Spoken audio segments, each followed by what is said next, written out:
بسم الله الرحمن الرحيم soo dhawaada saaxiibayaal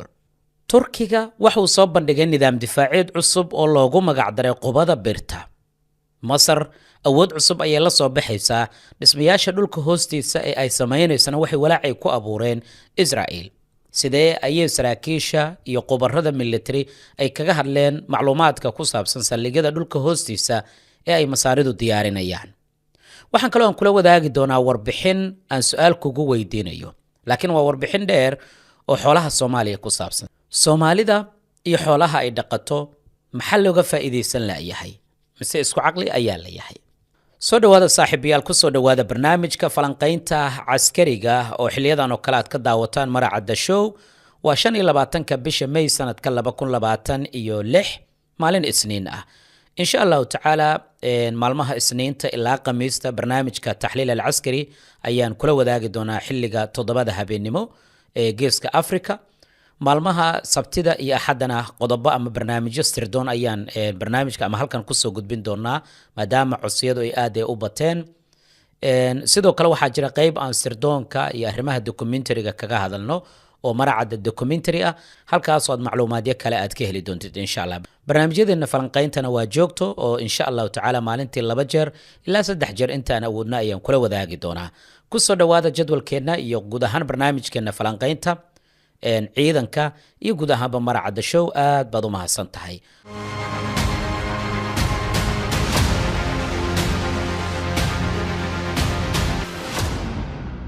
waxaan ku hormarayaa Soomaalida iyo xoolaha qoraa British ayaa waxa laga hayaa inuu hore u yiri Soomaalida iyo xoolaha ay dhaqdaan waa isku caqli sababtoo ah hal meel marka laga eego labaduba waxa ay cunaan wixii maalintaas ay helaan ama ay shaqaystaan afartameeyadii qarnigii taga ayaa hadalkaasi laga hayaa qoraa u dhashay Ingiriiska laakiin bini aadamka Allah subhanahu wa ta'ala waa uu karaameeyay xoolahana waxaan kaga wanaagsannahay dhanka caqliga laakiin dulucda hadalka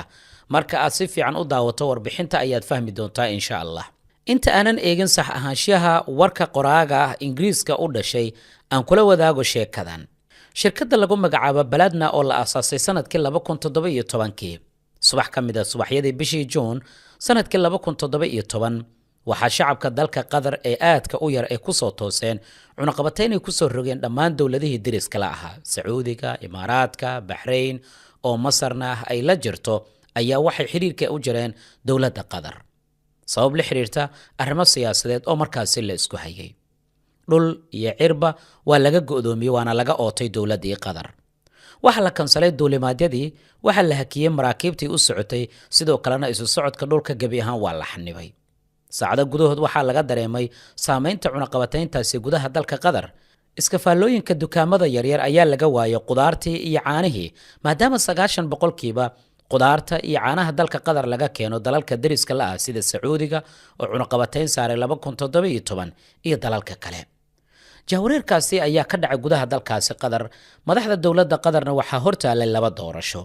mid waxay ahayd inay isku dhiibaan dawladihii markaasi gacanta ku haya cunadooda aqbalaana shuruudaha loo yeerinayo ama inay cagaha dhulka ay ku hayaan kadibna ay raadiyaan xalka ay arintan kaga maarmi lahaayeen uma socono dhanka siyaasadda laakiin waxaan doonayaa dhanka nolosha caadiga tan dambe waxay noqotay marka go'aankii ay qaateen qoyska Al Thani ee ka armiya dalkaasi Qatar waxaana ay qaadeen tallaabooyin ay kaga maarmi karayaan deriskii isku bahaystay ee go'doomiyay dhulka badda iyo sidoo kale hawada dalkaasi midda koowaad waxay ahayd in dalka dibadiisa ay ka soo dhoofsadaan ilaa 4,000 oo lo ah iyaga oo la soo marinaya dhanka cirka diyaaradaha dalka Qatar gaar ahaan Qatar Airways ayaa soo qaaday kumanaankaasi lo waxaan halkaasi ku aasaasantay shirkadda lagu magacaabo Baladna oo dawladdu ay siisay taageero 100% ah ereyga Baladna micnuhu waxay ila tahay inaad fahmaysaan waana dalkeena ama bilaadina waxa hortaalay shirkadaasi mushkilado dhanka cimilada iyo deegaanka maadaama dhulka Qatar uu yahay dhul saxara ah oo aad ay u adag tahay inay wax ay ku beeraan ama ay wax ku beermaan sidoo kale cimilo ahaana meelaha ugu kulul dunida ayaa lagu tiriyaa dalka Qatar laakiin marka qofka uu dagaalamayo jiritaankiisa wuxuu ku qasbanaanayaa inuu keeno xal hal abuur ah oo aanan horey loo arkin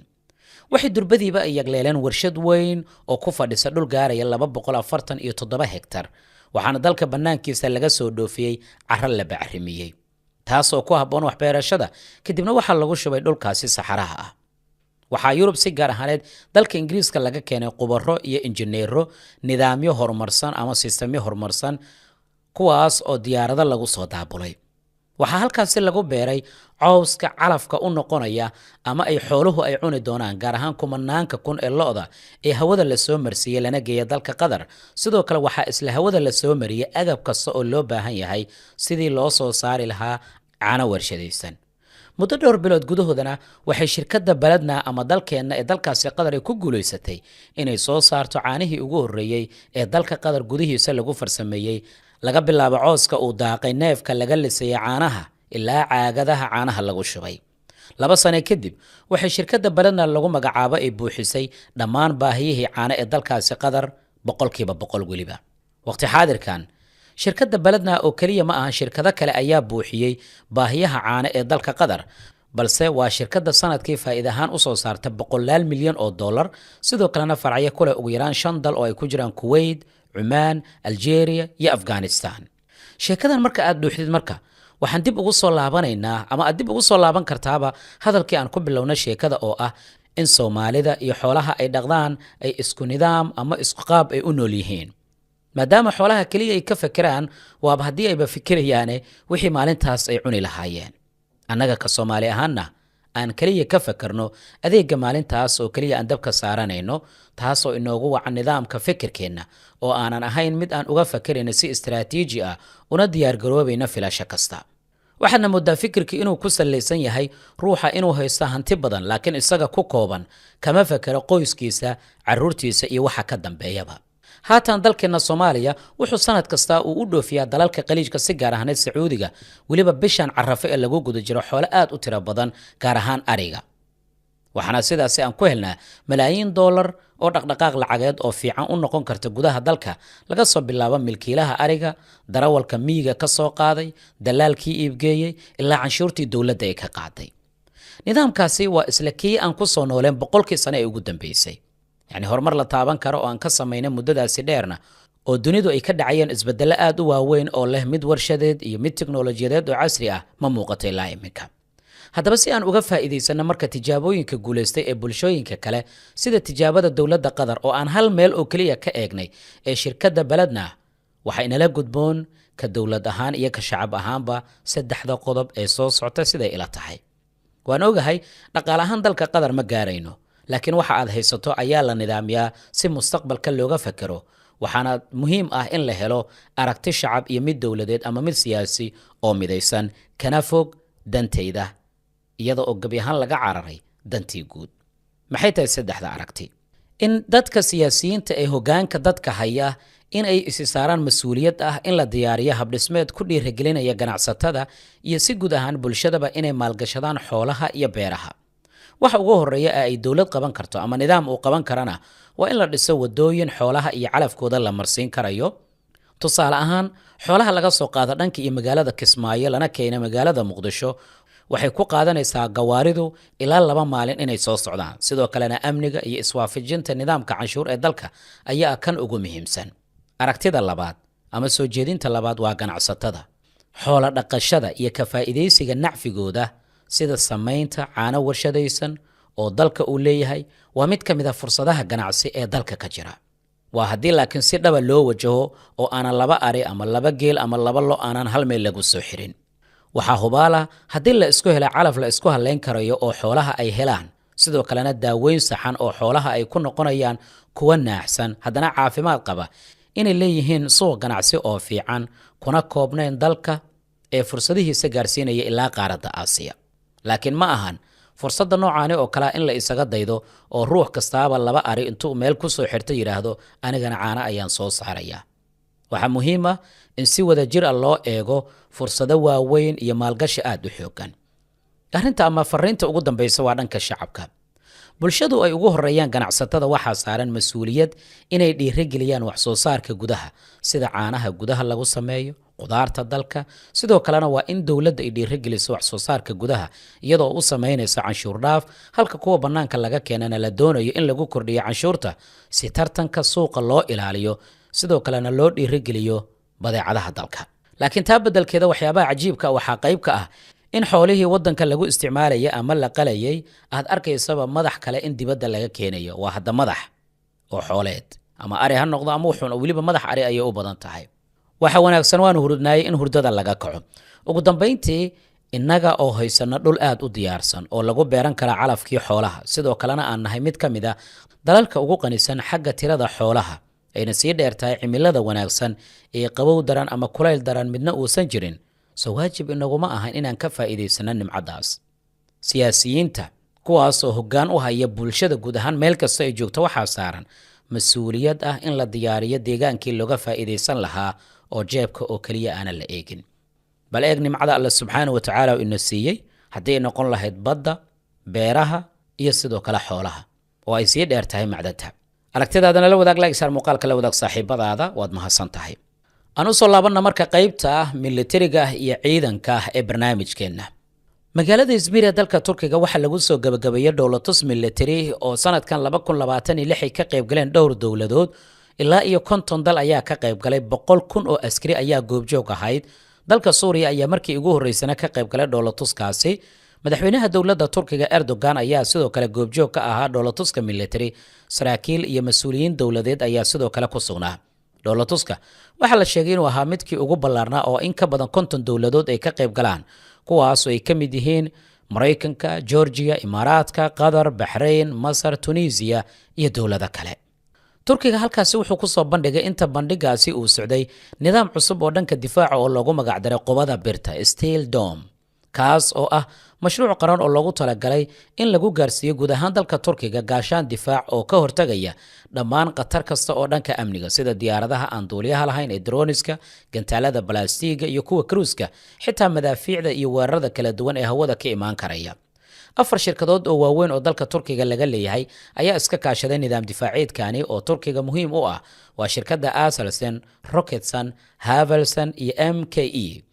mashruucan wuxuu ka mid ahaa guulaha ugu waaweyn ee Turkiga uu doonayo inuu ku gaaro isku filnaansho dhinaca difaaca hawada ah. waxyaabaha kale ee soo jiidashada leh ee qaybta ka ah dowlatuska military waxaa qayb ka ah in diyaaradda aan duuliyaha lahayn ee Bayraktar TB3 ay samaysay duulimaad iyadoo ka duushay markabka diyaaradaha qaada ee TCG Anadolu oo isla Turkiga uu soo saaray. tanina waxay muujinaysaa horumarka weyn ee Turkiga uu ka sameeyo dhanka badda, diyaaradaha aan duuliyaha lahayn iyo isku xirka awoodda cirka iyo badda ee dowladda Turkiga. nidaamka birta quwada haddii aan eegno waxa loo qaabeeyay qaab difaac oo isku dhafan ama mid la kabyo badan, waxaana lagu waramayaa in loo diyaariyey nidaamka Zungur, nidaamka Korkut la yiraahdo iyo nidaamyo kale oo Turkiga uu soo saaray, kuwaas oo burburinaya diyaaradaha droniska, helikobtarada iyo bartilmaameedyada hoose. sida wararku ay sheegayaan, nidaamkan waxaa qayb ka ah xisaar A+ iyo xisaarka 0+, nidaamyada la yiraahdo oo Turkiga uu soo saaray, kuwaas oo difaacaya magaalooyinka, saldhigyada militariga iyo xarumaha muhiimka. sidoo kale waxaa qayb ka ah nidaam difaaceedka cyber la yiraahdo, kaasoo isna loogu talagalay in uu soo rido gantaalada balaastiga, diyaaradaha dagaalka iyo diyaaradaha meelaha fogfog isku dayaya inay weerar ay ka soo qaadaan. raadeerada ogaanaya ee dhammaan khataraha dhanka amniga ee hawada waxaa qayb ka ah raadaarka la yiraahdo Kalkan 2 iyo raadaarka kale ee Iris ee Turkiga uu soo saaro. dhammaan marka raadaaradan gantaalada aad arkayso iyo nidaam difaaciyeed kala duwan oo la isku dhafay ayaa Turkiga wuxuu ugu magac daray nidaamka qubada birta. waana mid ka mid ah nidaamyada difaaca ee Turkiga uu ku howlanaa sanadihii ugu dambeeyay. dagaalka elektarooniga agab ka hortagaya ayaa sidoo kale qayb ka ah. muhiimadda istaraatiijiyadeed marka la eego waxay tani ay muujinaysaa heerka isku filnaansho ee dhanka difaaca Turkiga, horumarinta tiknoolajiyadda militariga, yaraynta ku tiirsanaanta hub laga soo iibiyo dalal shisheeye iyo kordhinta dhoofinta warshadaha difaaca ee dalka Turkiga. nidaamkanina wuxuu noqonayaa tiir muhiim oo ka mid ah istaraatiijiyadda amniga qaranka ee dalka Turkiga, isaga oo siinaya awood uu kaga hortago hanjabaadaha diyaaradaha casriga ee dhanka cirka, badda iyo sidoo kale dhanka dhulka. ugu dambeyntiina waxaa aad looga walaacsan yahay awoodda sii kordhaysa ee dowladda Masar iyo Masar inay u diyaar garoobayso dhismaha saldhigyo cusub oo dhulka hoostiisa ah. sida wargeyska Defense Arabic uu baahiyey, waxaa lagu waramayaa garoonka diyaaradaha ee Aljura lagu magacaabay ee waqooyiga gacanka Sinai ee dalka Masar in mar kale uu noqdo mid ka mid ah mashaariicda ugu muhiimsan ee muranka badan dhaliyay kadib markii falanqeeyo Israa'iili uu daabacay warbixin uu kaga hadlayo in dowladda Masar ay ku mashquulsan tahay howlgallo lagu ballaarinayo, sidoo kalena lagu dayactirayo wadooyinka diyaaradaha ay ka duulaan garoonkan. arrintan waxay qayb ka tahay eedeymo marar badan Israa'iil ay u jeedisay dowladda Masar gaar ahaan dhaqdhaqaaqyada military ee Masar ay ka sameynayso deegaanada gacanka Sinai halkaas oo la rumaysan yahay Masaaridu in ay awood xad-dhaaf ay ku diyaarinayaan. sidoo kale waxaa la sheegay dhowaan inay halkaas ay ka sameynayso saldhigyo military oo dhulka hoostiisa ah. eedaynta kuma eka garoonka Aljura lagu magacaabo. bishii Agoosto sanadkii 2025 warbaahinta Israel waxay daabaceen warbixin ay ku sheegeen in gacanka Sinai laga dhisay xarumo military, marina dhulka hoostiisa ah iyo sidoo kale hab ilaalo oo aad u qarsoon oo ay dowladda Masar ay ku horumarinayso awoodda ciidamada dowladdaasi. eedayntan waxay ku soo beegmaysaa iyadoo sidaani oo kalena ee dowladda Masar la sheegay in dhowaan ay saldhig military oo dhulka hoostiisa ay ka samaysay deegaanada dhinaca xadka. Israa'iiliyiintuna waxay rumaysan yihiin in saldhigyadan oo idil Masaaridu inay u diyaarsanayaan iyaga. bishii Sebtembar ee sanadkii la soo dhaafay, wargeyska The Axios oo soo xiganaya saraakiil Israa'iiliyiin ayaa sheegay inuu Netanyahu uu ka codsaday maamulka madaxweyne Trump in cadaadis la saaro xukuumadda Qaahiro si loo yareeyo waxa Tel Aviv ay ku tilmaamtay dhismaha military ee dowladda Masar ay ka wado gacanka Sinai. warbixintan ayaa waxaa lagu xusay dowladda Masar inay ballaarinayso wadooyinka ay ciidamada cirka ee dowladdaasi adeegsadaan, iyadoo sirdoonka Israa'iil ay tuhunsan yihiin in loo isticmaali karayo kaydinta gantaalada. inkastoo warbixinada qaar ay sheegayaan in wadooyinka ay dowladdu dhisayso hoosteeda ay ka jiraan awoodo military oo qarsoon oo sirdoonka Israa'iil ay ka walaacsan yihiin. dowladda Masar ayaa si joogta dhankeeda waxay u sheegtay joogitaanka ciidamadeeda gacanka Sinai inuu la xiriiro amniga xuduudaha oo la xaqiijinayo. wixii ka dambeeyay dagaalkii magaalada Gaza, dowladda Masar ayaa waxa ay shacay ka qaaday inay xaqiijinayaan amniga xadka ay la wadaagaan marinka Gaza. waan arki doonaa arrimahan oo idil waxyaabaha ka soo kordha insha Allah. aad baad u mahadsantahay like sar muuqaalka lana wadaag saaxiibadaada mahadsanid.